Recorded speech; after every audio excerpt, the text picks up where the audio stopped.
নমস্কার বন্ধুরা, আপনাদের কাছে একটা সিম্পল একটা সরল তুলে নিয়ে এসেছি বাংলা স্টাডি চ্যানেলের পক্ষ থেকে।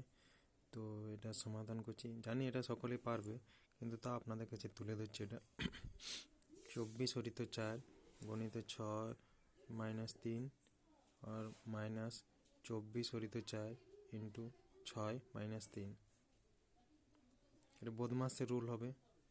তো 24কে 4 দিয়ে ভাগ, এটার আগে ভাগের কাজটা হবে 6 হবে, গণিত 6 -3 3 হবে, -24 হরিত 4। 6 থেকে 3 বাদ দিলে আগে ইন্টু আছে, এর কাজটা হবে আগে, তারপরে ভাগের কাজ। 6 থেকে 3 বাদ দিলে 3,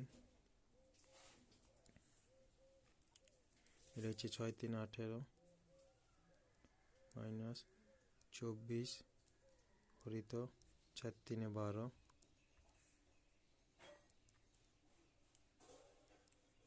18 -24কে 12 দ্বারা ভাগ করলে 2, 18 থেকে 2 বাদ দিলে হচ্ছে 16 হচ্ছে আমার উত্তর।